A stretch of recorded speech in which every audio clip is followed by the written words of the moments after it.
Students नमस्कार। आज मैं आपको जो मैंने इसके पहले आपको क्वेश्चन आंसर दिया उसमें जो मैंने प्रिस्क्राइब किया हुआ है उसमें एक टॉपिक है समष्टि अर्थशास्त्र के क्षेत्रक। क्षेत्रक जैसा कि आप जानते हैं अर्थशास्त्र के क्षेत्रक इसके पहले भी हमने पढ़ा हुआ है। हमारे क्षेत्रक जो होते हैं प्राथमिक,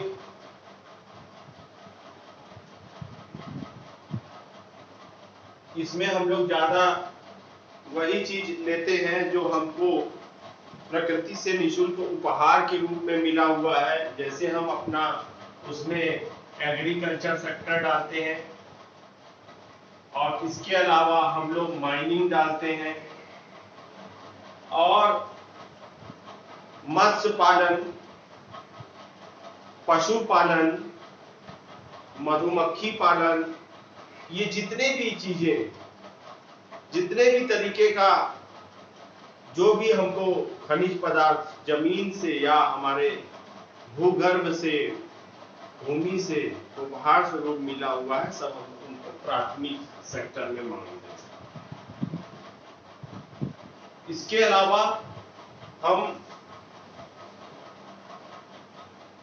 अलावा हम जो है एक द्वितीयक सेक्टर रहता है। द्वितीयक सेक्टर में हम लोग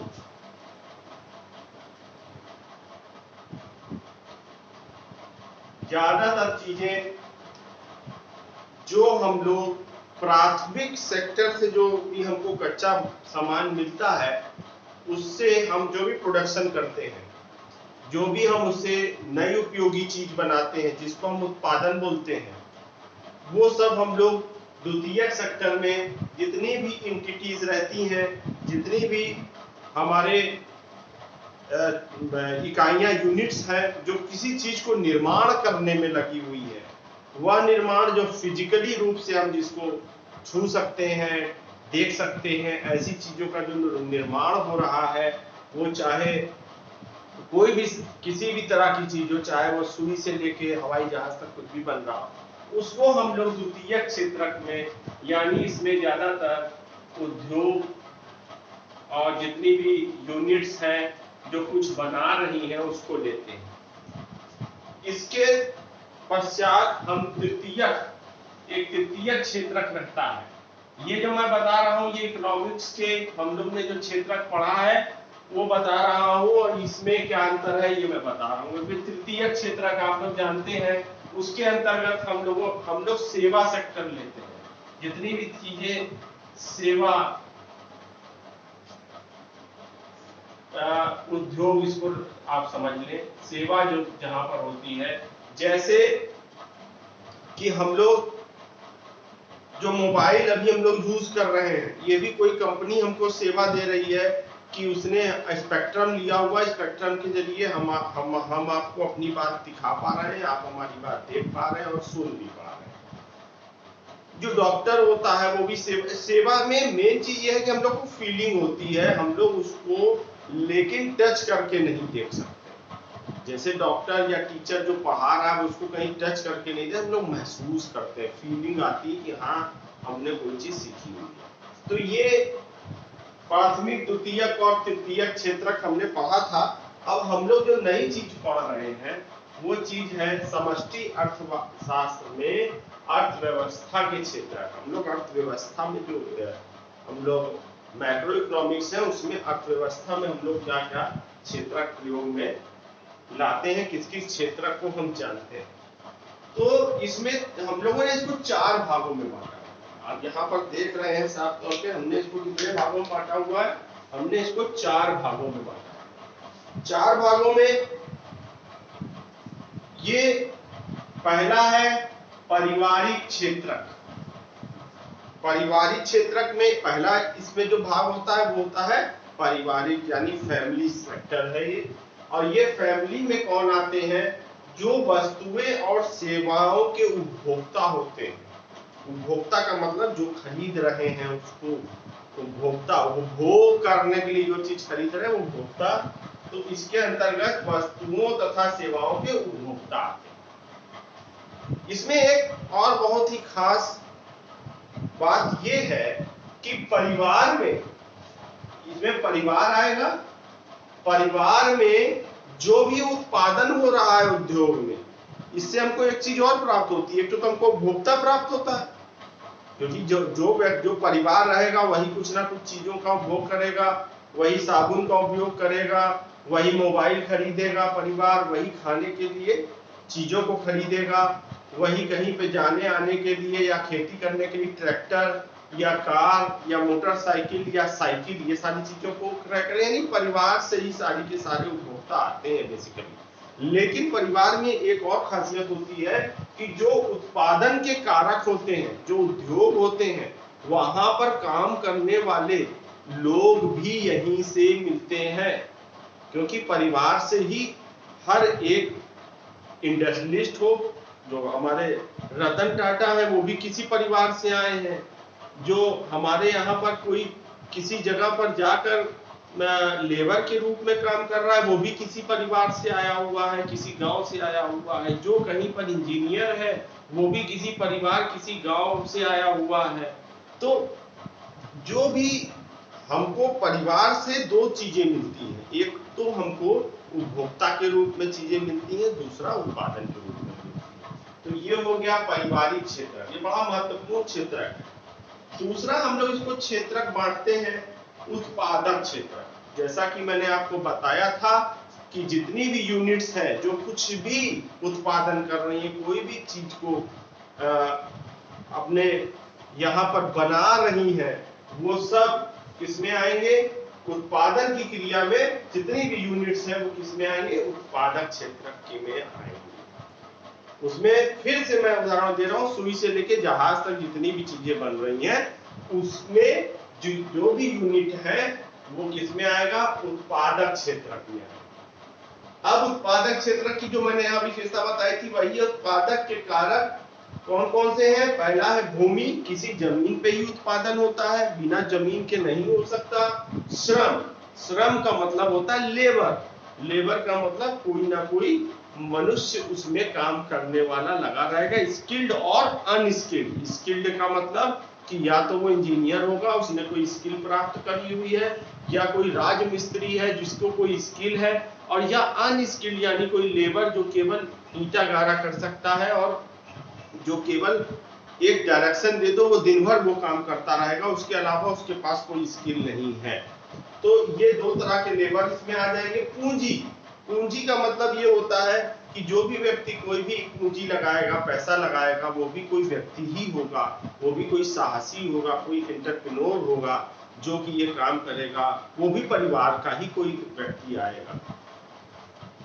उद्यमशीलता, इसको साहसी भी बोलते हैं। उद्यमशीलता का मतलब कि पूंजी भी रखा, पूंजी तो उसको प्राप्त हुई जिसके पास पूंजी, लेकिन वो एक साहसी है, उसने एक जिम्मेदारी ली हुई कि मैं ये उद्योग लगाऊंगा और इतना मेरे को प्रॉफिट होगा, और ना प्रॉफिट होने पर भी उसी के ऊपर पूरी की पूरी बात होती है, वो इंसॉल्वेंट हो जाता है, वो दिवालिया हो जाता है। तो वो लाभ भी कमाकर वो बहुत बड़ा इंडस्ट्रियलिस्ट बन सकता है, जैसे टाटा, बिरला, अंबानी। और अगर उसका जो भी प्रोजेक्ट उसने सोचा है अगर वो नहीं चला तो वो दिवालिया भी हो सकता है। इसलिए वो साहसी होता है, उसको डर नहीं होता कि हम अगर दिवालिया भी हो गए या हमारे पास कोई हमारा घाटा भी हो गया, वो घाटे से नहीं डरता, इसलिए उसको उद्यमशील भी कहा जाता है और उसको साहसी भी कहा जाता है। तो ये हो गया ये तीसरा चीज। ये सब के सब कहां से आएंगे? ये सब के सब पारिवारिक क्षेत्र से ही आते हैं। अब हमको तीसरा एक सेक्टर मिला, सरकारी सेक्टर। सरकारी सेक्टर का मतलब ये टोटली सोशल वेलफेयर के लिए सेक्टर होता है। इसमें सिर्फ और सिर्फ जनता की सेवा की भावना होती है, ये लाभ के लिए नहीं बनाए जाते हैं। बेसिकली जितने भी आपने उद्योग अभी देखे हुए हैं वो सब, जो भी उद्योग लगाता है प्राइवेट व्यक्ति, वो लाभ के लिए ही किसी, क्योंकि उसके घर का उसी से खर्चा चलेगा, तो वो अपना लाभ नहीं होता तो वो उद्योग बंद कर देगा। लेकिन सरकारी सेक्टर में आपने देखा होगा जो सरकारी जगह होती है, जैसे कि कोई रेलवे का टिकट घर है, किसी बहुत इंटीरियर गांव में भी है, वहां पर एक आदमी भी अगर आता है तो वो दिन भर उसकी ड्यूटी 10 से 4 की रहती है, वो रहता है, ठीक है ना।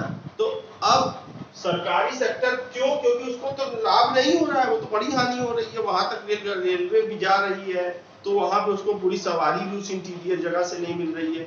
इसी प्रकार से जो सरकारी बसें होती हैं वो आप देखेंगे कि वो जहां तक का रूट रहता है वहां तक एक सवारी लेकर भी जाएगी, लेकिन जो प्राइवेट बस होगा वो कभी ये काम नहीं करेगा, वो पहले सवारी देखेगा कहां तक की, वहीं को उतार देगा और वो चलेगा अभी तक जब उसकी गाड़ी भर जाएगी। तो लेकिन ये जो हम लोग की गवर्नमेंट की जो होती है उसकी टाइमिंग फिक्स होती है, वो बहुत ज्यादा लेट नहीं करते हैं, वो तुरंत, क्योंकि उनका काम सेवा देना है ना कि लाभ कमाना है। तो ये जो हमारा गवर्नमेंट सेक्टर है, सरकारी क्षेत्र है, इसका काम सोशल वेलफेयर का रहता है और ये ज्यादातर जितने भी अपने चाहे वो उद्योग लगाएं, उद्योग भी वो लगाते हैं, अगर है सरकारी उद्योग भी जो लगते हैं वो भी, उनकी भी एक सबसे बड़ा जो उनका मोटो होता है वो रहता है सोशल वेलफेयर। वो वहां पर इम्प्लॉइज को एम्प्लॉयमेंट देने के लिए लगाए जाते हैं और वहां की जनता के लिए ही ऐसा सामान बनाते हैं जो वहां की जनता को लाभ हो उससे, तो एम्प्लॉयमेंट क्रिएशन के पर्पज से बनाया जाता है। और एक होता है विदेशी क्षेत्र, किसमें हम लोग पढ़ेंगे, ये फॉरेन के जितने भी मामले होते हैं, इसमें आयात के, निर्यात के, जिससे हमारा धन बाहर जाता है या बाहर की करेंसी हमारे यहाँ आती है, वो सारे कार्य इस अंतरराष्ट्रीय सेक्टर में, इंटरनेशनल सेक्टर में, विदेशी क्षेत्र में होते हैं। तो हम लोग यही एक क्वेश्चन था समष्टि अर्थशास्त्र के क्षेत्र। उसके बाद 1929 की एक मंदी का भी एक पार्ट था कि 1929 ये मंदी एक आई थी। एक चीज होती है तेजी और एक शब्द होता है मंदी। तेजी अर्थव्यवस्था में बहुत सारा, अगर हमने हमारे धन पैसा ज्यादा आ जाए, ज्यादा वहां पर लिक्विडिटी बढ़ा दी जाए, जैसे एक टायर होता है उसके अंदर दो परिस्थिति हो सकती है कि एक में हम बहुत ज्यादा इसमें हवा भर दें, बहुत ज्यादा इसमें हवा भर दें, तब भी ये क्या होगा, ये ठीक नहीं चलेगा, इसके खराब हो जाने की, इसके फट जाने की संभावना ज्यादा होती है। इसी प्रकार जब अर्थव्यवस्था में जितनी चीजें होती हैं, जितनी भी कमोडिटीज होती हैं, जो हमारा उत्पादन होता है उससे ज्यादा अगर हम इसके अंदर पैसे को डाल देते हैं तो वहां पर महंगाई आ जाती है, वहां पर इन्फ्लेशन आ जाता है। तो अगर यहाँ पर हमने जितना यहाँ पर मनी की रिक्वायरमेंट है उससे ज्यादा आ गया लोगों के पास, तो और उतना ज्यादा हमारा उत्पादन नहीं है चीजों का, तो हमारे यहाँ पर इन्फ्लेशन आ जाता है। और अगर इसी पर हम एयर को एकदम कम कर दें या अर्थव्यवस्था में यहाँ पर लोगों की आमदनी को एकदम कम कर दें, पहली स्थिति में तो हमने आमदनी या पैसे को बढ़ा दिया था और चीजें कम थी मार्केट में, ये अब यहाँ पर हमने क्या किया कि यहाँ पे अर्थव्यवस्था में पैसा बहुत कम डाला, तब पर भी जो है हमारी चीजें ही नहीं बिकेंगी और वो परिस्थिति मंदी की आ जाएगी। मंदी की परिस्थिति या तेजी की परिस्थिति, इस पे बहुत सारे इफेक्ट पड़ते हैं।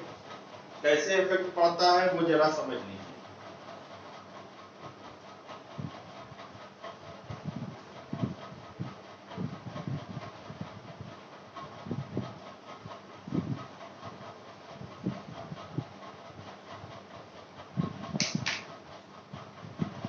यहां पर हमारी मंदी आ गई,